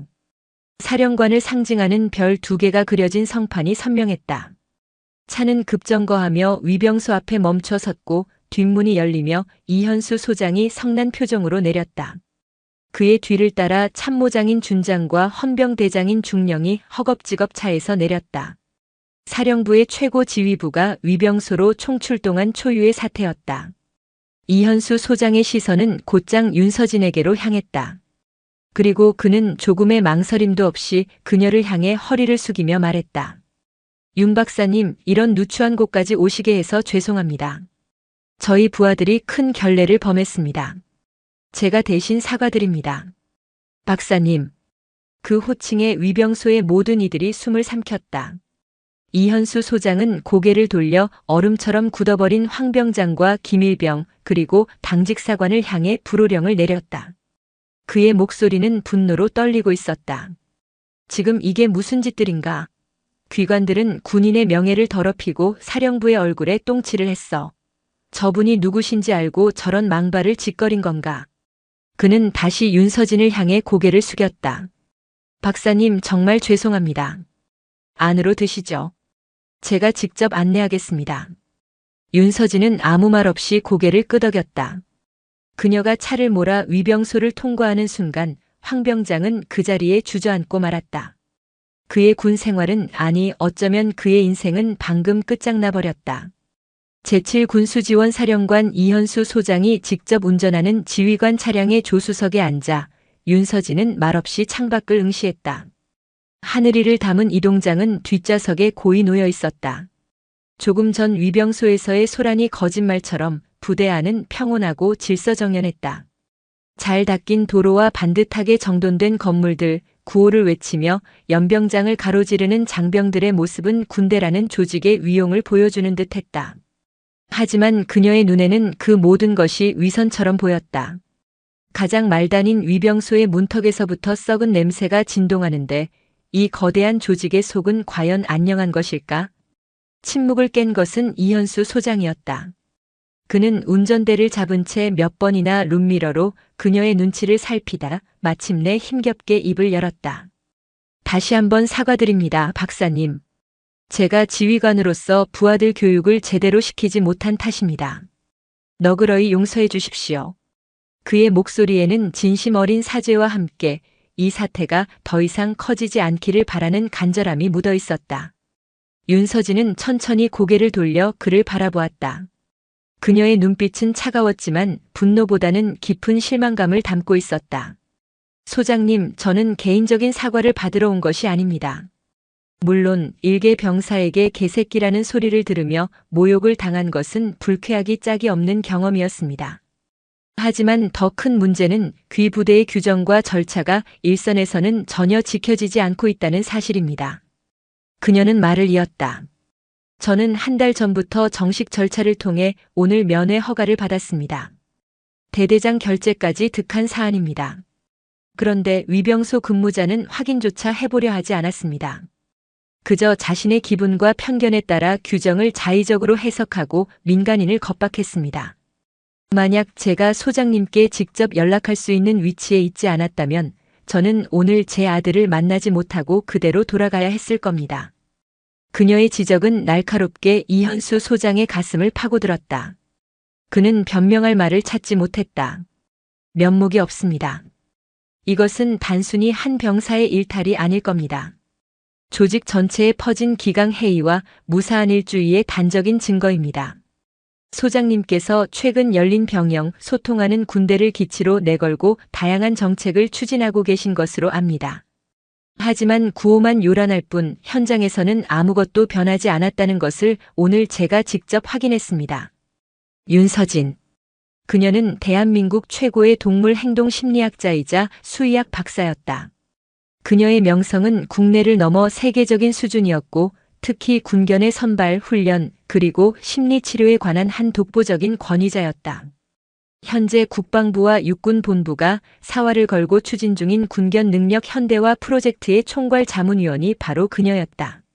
최첨단 장비 도입보다 중요한 것이 우수한 군견을 안정적으로 확보하고 최상의 컨디션으로 관리하는 것이었고 그 핵심에 윤서진 박사가 있었다. 이현수 소장이 그녀에게 이토록 쩔쩔매는 이유는 단순히 그녀가 국방부 프로젝트의 중요 인물이기 때문만은 아니었다. 이 프로젝트의 성패에 그의 진급과 군인으로서의 명예가 걸려 있었다. 그런 그녀가 자신의 부대 정문에서부터 끔찍한 경험을 했으니 그의 속은 까맣게 타들어가고 있었다. 차량은 곧 제73보급대대 본부 앞에 멈춰섰다. 차에서 내리자 대대장인 박태준 소령과 행정보급관 이재식 원사가 사색이 된 얼굴로 달려나와 거수경례를 붙였다. 그들의 등 뒤로 면회 나왔다는 소식을 듣고 달려온 아들 박진우 이병이 어쩔 줄 몰라하며 서 있었다. 진우는 어머니와 함께 차에서 내리는 사령관을 보고는 입을 떡 벌린 채 굳어버렸다. 윤서진은 사령관과 대대장을 잠시 잊은 듯 곧장 아들에게로 달려가 와락 끌어안았다. 아들 괜찮은 거야? 고생 많지? 엄마 이게 어떻게 된 거야 사령관님까지. 진우는 당황하여 어쩔 줄 몰라 했다. 윤서진은 아들의 얼굴을 어루만지며 그제야 그를 둘러싼 지휘관들에게 시선을 돌렸다. 그리고는 단호한 목소리로 말했다. 소장님 그리고 대대장님. 오늘 있었던 일 그냥 넘어가지는 않겠습니다. 위병소 근무자에 대한 단순 징계로 끝낼 문제가 아닙니다. 귀부대 전체의 복무 실태와 대민 업무 처리 시스템에 대한 전면적인 감찰을 국방부 감사실에 정식으로 요청할 생각입니다. 그녀의 선언은 그 자리에 있는 모든 군인들의 심장을 얼어붙게 만드는 거대한 폭풍의 서막이었다. 국방부 감사실에 정식 감찰을 요청하겠다는 윤서진의 말은 단순한 협박이 아니었다. 그녀는 군견 프로젝트 자문위원 자격으로 국방부 장관에게 직접 보고할 수 있는 권한을 가지고 있었다. 그녀의 입에서 나온 말 한마디가 일개 군수지원사령부의 운명을 뒤흔들 수 있다는 것을 이현수 소장은 누구보다 잘 알고 있었다. 그는 이 사태를 사령부 차원에서 해결하지 못하면 자신의 군 생활이 끝장날 수도 있다는 위기감을 느꼈다. 그는 대대장과 행정보급관에게 눈짓으로 물러가게 한 뒤 윤서진과 박진우 이병 단둘이 이야기할 수 있도록 자리를 피해 주었다. 그리고 그는 자신의 지휘관 차량에 올라타 수화기를 들었다. 그의 목소리는 아까와는 비교할 수 없을 정도로 차갑고 단호했다. 헌병대장인가? 나 사령관이다. 지금 즉시 위병소 근무자 전원을 직위 해제하고 대기시켜. 황철민 병장, 김동수 일병은 물론이고 당시 근무 책임자였던 당직사관까지 한 명도 빠짐없이. 그리고 자네는 직접 위병소 CCTV 영상 원본을 확보해서 내 방으로 가져오도록. 1분 1초도 빠짐없이. 알겠나? 그는 전화를 끊고 다시 다른 번호를 눌렀다. 이번에는 사령부 감찰실장이었다. 감찰실장. 오늘부터 제73보급대대에 대한 특별 복무 감찰에 착수한다. 자네가 직접 팀을 꾸려서 들어가. 병사들 출타나 면회 관련 부조리, 간부들의 부당한 업무 처리, 민원 응대 시스템까지 샅샅이 뒤져. 먼지 한 톨까지 다 털어내. 이건 내 지시가 아니라 명령이다. 이현수 소장은 결단해야 했다. 윤서진 박사가 국방부에 직접 문제를 제기하기 전에 스스로 골마 터진 환부를 도려내는 모습을 보여주어야만 했다. 그것이 그가 살 수 있는 유일한 길이었다. 한편 대대 본부 앞 야외 면회장의 아들과 마주 앉은 윤서진은 애써 미소를 지으며 하늘이를 이동장에서 꺼내주었다. 하늘이는 진우의 품에 안기자마자 꼬리를 격하게 흔들며 얼굴을 핥기 시작했다. 진우는 오랜만에 만나는 하늘이가 반가우면서도 눈앞에 벌어진 믿기지 않는 상황에 어쩔 줄 몰라 했다. 엄마, 도대체 어떻게 된 거야? 사령관님이 엄마한테 왜 박사님이라고 부르고 그렇게 쩔쩔매시는 거야? 윤서진은 아들의 머리를 쓰다듬으며 조용히 말했다. 엄마가 지금 국방부에서 아주 중요한 일을 좀 돕고 있거든. 그러다 보니 사령관님과도 알게 됐고. 그게 다야. 신경 쓰지 마. 신경이 안 쓰이게 생겼어? 나 이제 부대에서 어떻게 얼굴 들고 다녀 엄마 백으로 사령관까지 움직인 놈이라고 소문날 텐데. 진우의 얼굴에는 걱정이 가득했다. 그는 누구의 도움도 없이 그저 평범한 대한민국 청년으로서 묵묵히 자신의 의무를 다하고 싶었다. 하지만 오늘 일로 인해 그의 군 생활은 완전히 꼬여버릴 것만 같았다. 윤서진은 그런 아들의 마음을 모르는 것이 아니었다. 그녀는 아들의 손을 꼭 잡으며 말했다. 진우야, 이건 내 잘못이 아니야. 엄마 백을 쓴 것도 아니고. 잘못된 것을 잘못됐다고 말하는 건 당연한 권리야. 군인이라고 해서 부당한 대우를 참아야 할 의무는 없어. 오히려 오늘 일을 계기로 너와 내 동료들이 더 나은 환경에서 복무할 수 있도록 바꿔야지. 그녀의 말에 진우는 아무 대답도 하지 못했다. 그때 저 멀리서 이현수 소장이 다시 다가오는 것이 보였다. 그의 표정은 아까보다 훨씬 더 굳어 있었다. 그는 윤서진에게 다가와 정중하게 고개를 숙였다. 박사님, 잠시 드릴 말씀이 있습니다.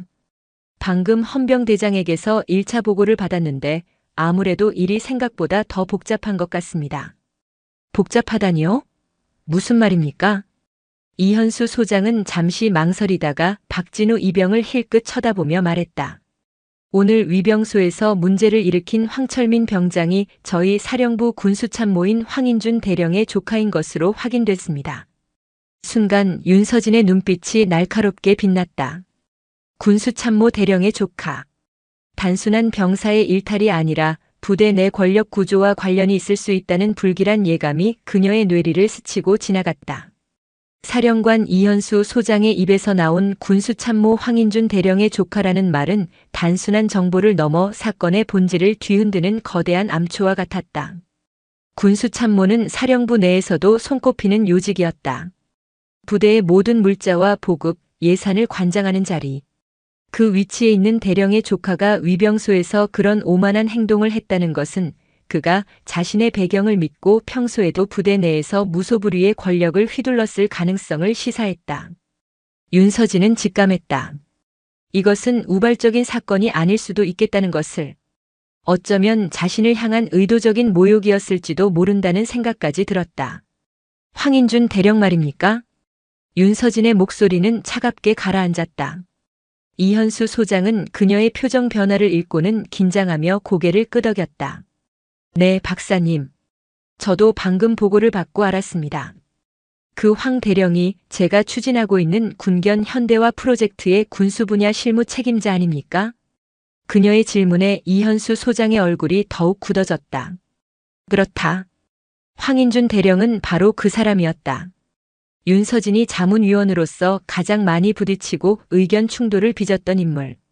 그녀는 군견의 건강과 직결되는 사료와 의료약품의 품질 기준을 세계적인 수준으로 상향 조정할 것을 강력하게 요구했다. 하지만 황 대령은 예산 문제와 기존 납품업체와의 계약 문제를 거론하며 번번이 그녀의 제안에 제동을 걸었다. 그의 반대는 단순한 실무적인 의견 조율 수준을 넘어 어딘지 모르게 집요하고 감정적인 구석이 있었다. 이제 모든 조각들이 맞춰지는 듯했다. 소장님, 아무래도 이번 일 그냥 넘어가서는 안 될 것 같습니다.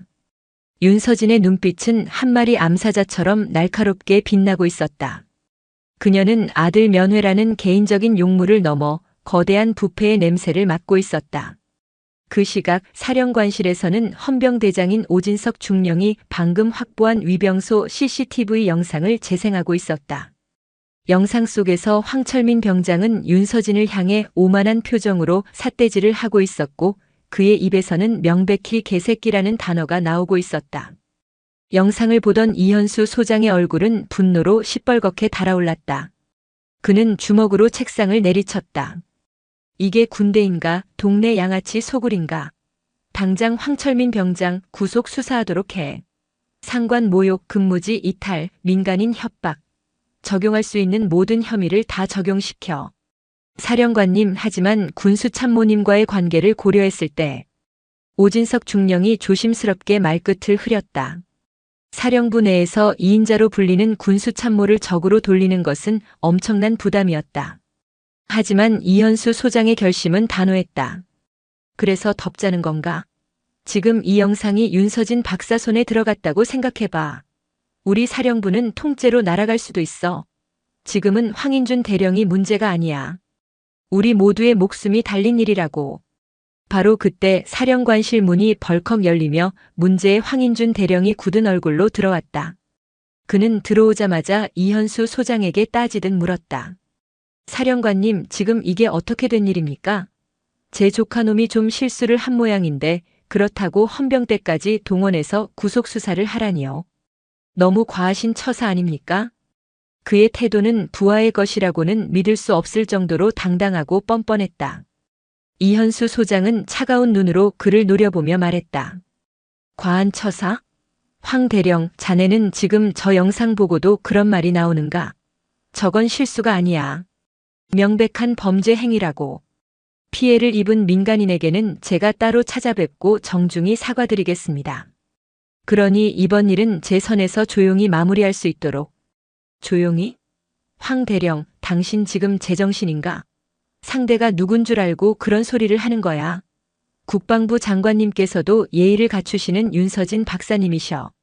당신 조카 하나 때문에 우리 사령부 전체가 국방부 특별 감찰을 받게 생겼다고. 이현수 소장의 고함에도 황인준 대령은 눈 하나 깜짝하지 않았다. 오히려 그는 비릿한 미소를 지으며 말했다. 사령관님, 너무 흥분하지 마시죠. 그깟 자문위원 하나 때문에 사령부가 흔들리기야 하겠습니까?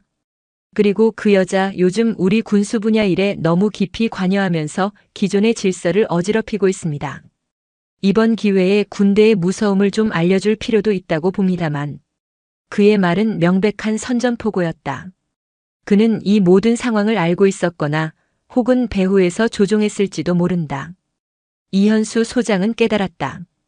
이 싸움은 단순히 위병소의 근무 기강을 바로잡는 수준을 넘어 사령부 내의 뿌리 깊은 암세포를 도려내야 하는 거대한 전쟁이 되리라는 것을. 황인준 대령의 노골적인 도발에 이현수 소장은 분노를 넘어선 차가운 결의를 다졌다. 이 문제는 더 이상 황 대령 개인과의 갈등이 아니었다. 군의 근간을 뒤흔드는 부패와 기강 해이에 대한 정면 대결이었다. 그는 오진석 헌병대장에게 눈짓했다. 오중령 들었나? 지금 이 자리에 군수참모 황인준 대령이 윤서진 박사에 대한 명예훼손 및 직권남용을 시도하고 있는 정황이 포착되었다.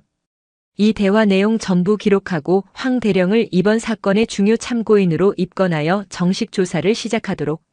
사령관님, 황인준 대령이 경악하며 소리쳤다.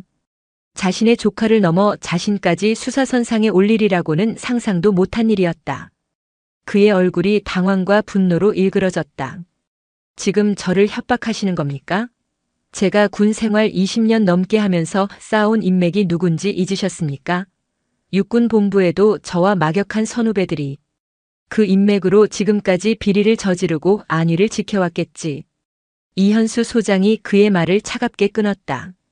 하지만 이번엔 상대가 틀렸어, 황 대령. 자네가 상대하는 건 내가 아니야. 군의 미래를 바로 세우려는 거대한 의지다. 그리고 그 의지의 중심에 윤서진 박사가 있어. 자네가 이길 수 있는 싸움이 아니란 말이다. 이현수 소장은 황 대령을 헌병대장에게 인계하듯 내버려 두고는 다시 윤서진이 있는 곳으로 향했다. 그는 그녀에게 모든 상황을 솔직하게 털어놓아야 한다고 판단했다.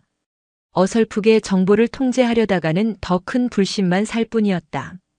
그가 면회 장소에 도착했을 때 윤서진은 아들 박진우 이병 그리고 하늘이와 함께 잔디밭에 앉아 있었다. 평화로워 보이는 풍경이었지만 윤서진의 눈빛은 여전히 날카로운 경계를 늦추지 않고 있었다. 이현수 소장은 그녀의 곁으로 다가가 정중하게 말했다. 박사님, 방금 전 황인준 대령과 대화를 나누었습니다. 아무래도 황 대령이 박사님의 군견 프로젝트에 대해 상당한 반감을 가지고 있으며 이번 위병소 사건 역시 그와 무관하지 않을 수 있다는 심증을 굳혔습니다. 윤서진은 담담하게 고개를 끄덕였다. 예상했던 바입니다. 그래서 어떻게 하실 겁니까? 사령관 직권으로 황인준 대령을 포함한 군수 분야 관련자 전원에 대한 특별 감찰 및 수사를 지시했습니다. 윤 박사님께서 요구하시는 군수품의 품질 기준 상향을 그가 왜 그토록 반대했는지, 그 배후에 특정 납품 업체와의 유착 관계가 있었던 것은 아닌지 모든 것을 원점에서 재검토하겠습니다. 이현수 소장의 결단력 있는 대답에 윤서진은 비로소 조금 누그러진 표정을 지었다. 하지만 그녀는 여전히 의심의 끈을 놓지 않았다. 소장님의 의지는 알겠습니다. 하지만 그들이 순순히 조사를 받을까요? 군대라는 조직의 폐쇄성을 이용해 증거를 인멸하고 입을 맞추려 할 겁니다. 그래서 박사님의 도움이 필요합니다. 이현수 소장이 간절한 눈빛으로 그녀를 바라보았다. 박사님께서 군견 프로젝트 자문위원 자격으로 이번 감찰 과정에 직접 참여해 주셨으면 합니다. 외부 전문가의 객관적인 시선으로 저희가 놓치는 부분을 짚어주시고 부조리의 고리를 끊어낼 수 있도록 힘을 보태주십시오. 박사님께서 함께 하신다면 그 누구도 감히 진실을 숨기려 들지 못할 겁니다. 그것은 이현수 소장이 던질 수 있는 최고의 승부수였다.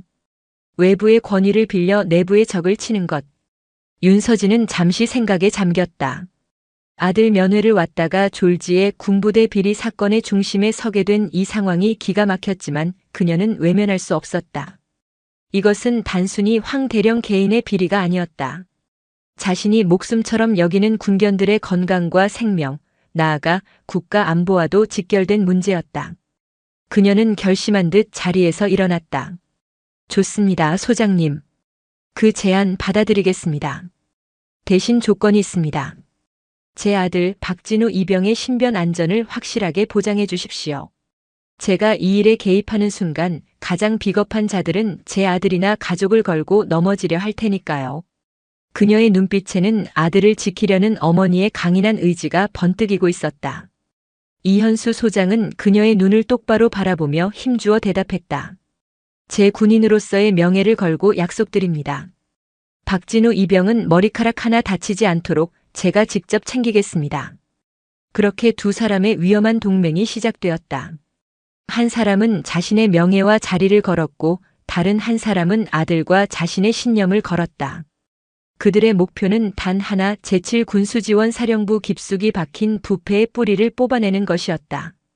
윤서진이 특별감찰 참여를 수락한 다음 날부터 제7군수지원사령부는 거대한 폭풍의 눈으로 변했다. 이현수 소장은 약속대로 박진우 이병을 사령관 직속 부대인 본부근무대로 전출시키는 동시에 사령관 특별지시 사항 수행이라는 명목으로 자신의 집무실 바로 옆 비서실에서 근무하도록 조치했다.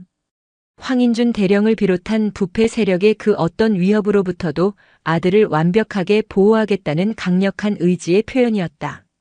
동시에 윤서진을 팀장으로 하고 헌병대와 감찰실의 최정예 요원들로 구성된 군수분야 특별합동감찰팀이 공식적으로 출범했다. 민간인, 그것도 여성이 군부대 감찰팀을 이끄는 것은 전례 없는 일이었지만 국방부 장관의 위임을 받은 총괄자문위원이라는 그녀의 직함 앞에 누구도 이 일을 제기하지 못했다. 감찰팀의 첫 번째 목표는 황인준 대령이 그토록 반대했던 군견 사료 및 의약품 납품 계약 서류였다. 윤서진은 산더미처럼 쌓인 서류들을 밤을 새워가며 검토하기 시작했다. 수의학적 지식과 동물 영양학에 대한 전문성을 바탕으로 그녀는 서류의 허점들을 날카롭게 파고들었다.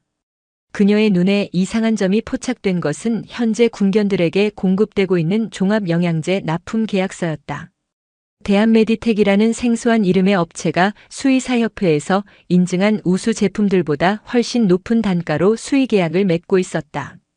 오 중령님, 이 대한메디텍이라는 회사, 어떤 곳인지 뒷조사 좀 해주시겠어요? 그녀의 지시에 헌병대장 오진석 중령이 즉시 수사에 착수했다. 며칠 후 그가 가져온 보고서는 충격적이었다. 대한메디텍은 서류상으로만 존재하는 유령 회사였고 회사의 대표는 황인준 대령의 아내 이름으로 되어 있었다. 황 대령이 자신의 가족 명의로 회사를 차려 군에 물품을 납품하며 막대한 폭리를 취해온 것이다. 심지어 납품된 영양제는 성분 검사 결과 필수 영양소는 거의 없고 값싼 밀가루와 전분만 가득한 가짜약이었다. 이런 짐승만도 못한 놈. 보고서를 읽는 윤서진의 손이 분노로 부들부들 떨렸다. 말 못하는 짐승이라고 나라를 위해 헌신하는 군견들에게 이런 짓을 저지른 것이다. 최근 훈련 성과가 급격히 떨어지고 원인 모를 질병에 시달리는 군견들이 늘어났던 이유가 바로 이것이었다. 이것은 단순한 비리를 넘어 국가 안보에 심각한 해를 끼친 이적 행위나 다름없었다. 명백한 증거가 확보되자 감찰팀은 즉시 황인준 대령의 사무실과 자택에 대한 압수수색 영장을 집행했다. 그의 개인 컴퓨터와 비밀 금고에서는 대한메디텍을 통해 조성한 비자금 내역과 육군 본부의 더 높은 상급자들에게 정기적으로 상납한 뇌물 장부가 발견되었다. 부패의 고리는 황인준 대령 한 명에게서 끝나는 것이 아니었다. 거대한 카르텔이 군의 혈관을 타고 흐르고 있었던 것이다. 이현수 소장은 뇌물 장부에 적힌 이름들을 보고 경악을 금치 못했다. 자신이 존경하던 선배, 믿었던 동료들의 이름까지 적혀 있었다. 그는 이 사건을 사령부 차원에서 덮을 수 없다는 것을 깨달았다. 이 거대한 부패의 사슬을 끊어내기 위해서는 더 높은 차원의 결단이 필요했다. 그는 떨리는 손으로 수화기를 들었다. 육군 참모총장에게 직접 보고하기 위해서였다. 자신의 군 생활 모든 것을 걸어야 하는 돌아올 수 없는 다리를 건너는 순간이었다. 육군 본부. 대한민국 육군의 심장부인 계룡대의 공기는 언제나처럼 무겁고 엄숙했다. 육군 참모총장 김진명 대장은 집무실에서 이현수 소장이 밤새 달려와 올린 긴급 보고서를 읽고 있었다. 그의 미간에는 깊은 주름이 패어 있었다. 보고서의 내용은 충격적이었다. 예하 군수지원사령부의 군수참모가 가족 명의의 유령 회사를 통해 불량 군수품을 납품하고 그 과정에서 조성한 비자금으로 육군 본부의 고위 장교들에게 뇌물을 상납해왔다는 것. 그리고 그 모든 진실이 아들 면회를 왔던 한민간인 여성에 의해 밝혀졌다는 것. 김진명 대장은 한참 동안 말이 없었다. 그는 자리에서 일어나 창가로 다가가 굳은 얼굴로 연병장을 내려다보았다. 그의 침묵이 길어질수록 맞은편에 꼿꼿이 서 있는 이현수 소장의 등줄기는 식은 땀으로 축축하게 젖어들었다. 참모총장의 결단에 따라 이 사건은 군 전체를 뒤흔드는 거대한 게이트로 비화될 수도 혹은 그의 군 생활과 함께 조용히 묻혀버릴 수도 있었다. 이현수 소장. 한참 만에 참모총장이 입을 열었다. 그의 목소리는 낮고 차분했지만 강철 같은 무게가 실려 있었다. 예, 총장님. 자네, 이 보고서에 적힌 내용이 모두 사실이라는 것에 자네의 두 어깨 위 별과 군인으로서의 명예, 모든 것을 걸 수 있겠나? 이현수 소장은 한치의 망설임도 없이 대답했다. 걸겠습니다. 만약 이 보고서에 한치의 거짓이라도 있다면 저는 당장 군복을 벗고 어떠한 처벌도 달게 받겠습니다. 그의 단호한 대답에 김진명 대장은 천천히 고개를 끄덕였다. 그는 다시 자리로 돌아와 책상 위에 직통 전화를 들었다. 국방부 장관님 비서실인가? 나 육군 참모총장이다. 1시간 뒤 장관님께 긴급 독대를 요청한다. 국가 안보와 군의 기강을 뒤흔들 매우 위중한 사안이라고 전하게. 전화를 끄는 그는 이현수 소장을 바라보며 말했다. 돌아가게. 그리고 자네는 하던 일을 멈추지 말고 끝까지 파헤쳐. 누가 막아서든 어떤 압력이 들어오든 뒤는 내가 책임질 테니. 육군의 명예를 더럽힌 썩은 뿌리들을 이번 기회에 모조리 뽑아낼 걸세. 참모총장의 확고한 지지를 얻은 이현수 소장은 깊이 고개를 숙여 경례했다. 그는 돌아가는 차 안에서 윤서진에게 전화를 걸어 모든 상황을 알렸다. 윤서진은 담담하게 그의 보고를 들은 뒤 나직하게 말했다. 총장님께서 현명한 판단을 하셨군요. 하지만 진짜 전쟁은 지금부터입니다, 소장님. 그들은 살아남기 위해 무슨 짓이든 할 겁니다. 그녀의 예측은 정확했다. 육군본부와 국방부의 합동감찰이 시작된다는 소식이 전해지자 황인준 대령과 연결된 부패 카르텔은 최후의 발악을 시작했다. 그들은 언론의 군견 프로젝트를 빌미로 군 내부 정보에 접근한 민간인 자문위원회 월권 행위라는 익명의 투서를 흘렸다. 윤서진이 자신의 지위를 이용해 특정 업체에 특혜를 주려 했고 이에 반대한 황인준 대령을 모함하고 있다는 악의적인 소문을 퍼뜨렸다. 심지어 그녀의 아들 박진우 이병이 엄마 백으로 보직 특혜를 받았다는 기사까지 터져나왔다. 여론은 순식간에 악화되었다.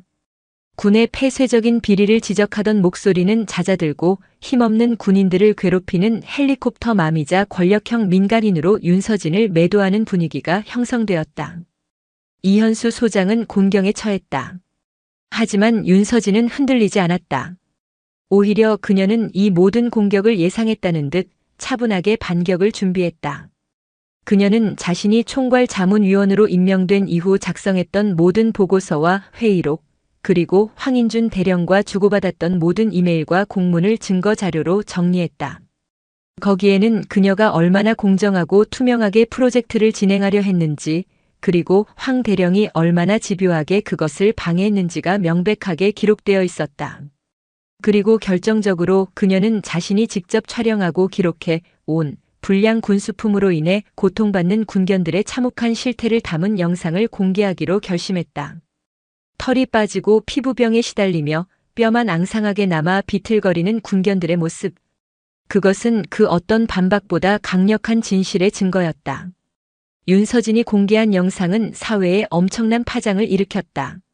충성스럽고 용맹한 이미지의 군견들이 끔찍한 환경에서 학대받고 있었다는 사실에 국민들은 경악하고 분노했다. 그녀를 향하던 비난의 화살은 순식간에 방향을 틀어 군의 무책임하고 부패한 군수 시스템을 향해 쏟아졌다. 여론의 압박과 국방부 장관의 강력한 척결 의지, 그리고 육군 참모총장의 지원을 등에 업은 합동감찰팀의 수사는 거칠 것 없이 진행되었다. 황인준 대령은 물론 그에게 뇌물을 받고 비리를 눈감아 주었던 육군 본부의 고위 장교들이 줄줄이 구속되었다. 그들이 수십 년간 쌓아올린 철옹성 같던 부패의 카르텔은 한 여성의 용기와 진실 앞에서 허무하게 무너져 내렸다. 몇 달 후 군사법원은 황인준 대령에게 이적죄에 준하는 군사기밀보호법 위반과 특수직 무유기, 뇌물수수 혐의 등을 적용하여 징역 15년이라는 중형을 선고했다. 위병소에서 오만한 태도로 사건의 발단을 제공했던 그의 조카 황철민 병장 역시 불명예 전역 조치와 함께 실형을 선고받고 법정 구속되었다. 모든 것이 끝난 후 윤서진은 아들 박진우의 마지막 휴가에 맞춰 부대를 다시 찾았다. 이번에는 그 어떤 제지도 불편한 시선도 없었다. 위병소의 새로운 근무자들은 그녀와 하늘이를 보자마자 깍듯하게 경례하며 문을 열어주었다. 부대는 완전히 달라져 있었다. 이현수 소장은 이번 사건을 계기로 부대 전체의 대대적인 개혁을 단행했다. 모든 민원 처리 시스템은 투명하게 바뀌었고 장병들의 인권을 존중하는 문화가 자리 잡기 시작했다. 그는 윤서진의 공로를 인정받아 중장으로 진급하며 군단장으로 영전했다. 야외 면회장에서 아들과 마주 앉은 윤서진은 말없이 훌쩍 커버린 아들의 어깨를 두드려 주었다. 엄마, 이제 저 다음 달이면 전역해요. 그래, 시간 빠르네. 고생 많았다, 우리 아들. 엄마 덕분에 군대가 많이 바뀐 것 같아요. 저도 뭔가 좋은 일에 조금이라도 보탬이 된 것 같아서 뿌듯해요. 진우는 쑥스러운 듯 웃으며 말했다. 그는 더 이상 엄마 백을 걱정하는 나약한 이등병이 아니었다. 불의에 맞서는 용기와 정의가 승리하는 과정을 직접 목격하며 그는 한 뼘 더 성장해 있었다. 윤서진은 그런 아들을 대견하게 바라보았다. 그녀의 옆에는 작은 말티즈 하늘이가 평화롭게 햇볕을 쬐고 있었다. 모든 것을 시작하게 했던 작고 하얀 생명체. 그녀는 하늘이를 부드럽게 쓰다듬으며 생각했다. 어쩌면 세상을 바꾸는 것은 거창한 이념이나 권력이 아닐지도 모른다고. 그저 내 아들, 내 가족, 그리고 내가 아끼는 작은 생명체를 지키려는 지극히 평범하고도 절실한 마음. 그 마음이 모여 불의한 세상을 바로잡는 가장 위대한 힘이 되는 것이라고. 따스한 가을 햇살 아래 평화로운 군부대의 풍경을 바라보는 그녀의 얼굴에 비로소 잔잔한 미소가 번졌다. 길고 길었던 전쟁이 마침내 끝이 났다.